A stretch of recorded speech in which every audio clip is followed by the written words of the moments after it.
കോഴിക്കോട് കുറ്റ്യാടി പാതയിലെ സ്വകാര്യ ബസ്സുകളുടെ മത്സരയോട്ടത്തിനെതിരെ ഇന്നും വലിയ പ്രതിഷേധം. SFIയും യൂത്ത് ലീഗും പേരാമ്പ്ര RTO ഓഫീസിലേക്ക് നടത്തിയ മാർച്ചിൽ സംഘർഷമുണ്ടായി. സർവീസ് നടത്തിയ സ്വകാര്യ ബസ്സുകൾ യൂത്ത് കോൺഗ്രസ് പ്രവർത്തകർ തടഞ്ഞു. ബസ്സുകൾ ഓടാതായതോടെ വിദ്യാർത്ഥികൾ ഉൾപ്പെടെ ദുരിതത്തിലായി.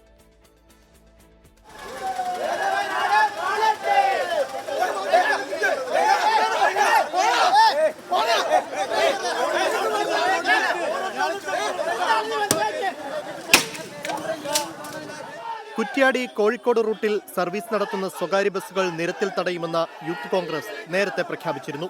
ബസ്സുകളുടെ അമിതവേഗത്തിൽ നടപടി സ്വീകരിച്ച ശേഷം സർവീസ് മതിയെന്നാണ് യൂത്ത് കോൺഗ്രസ് നിലപാട്.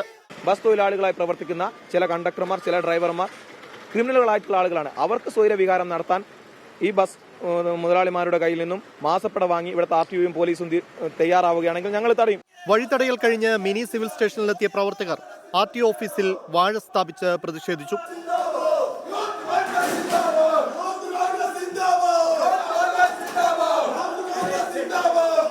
തുടർന്ന് RTO ഓഫീസിലേക്ക് പ്രതിഷേധവുമായി എത്തിയ SFI പ്രകടനവും യൂത്ത് ലീഗ് പ്രകടനവും പോലീസുമായുള്ള സംഘർഷത്തിൽ കലാശിച്ചു.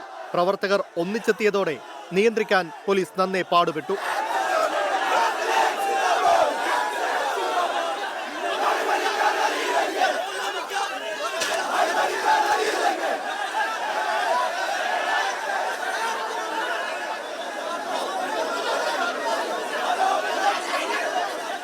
BJPയും വിഷയത്തിൽ പ്രതിഷേധവുമായി എത്തി.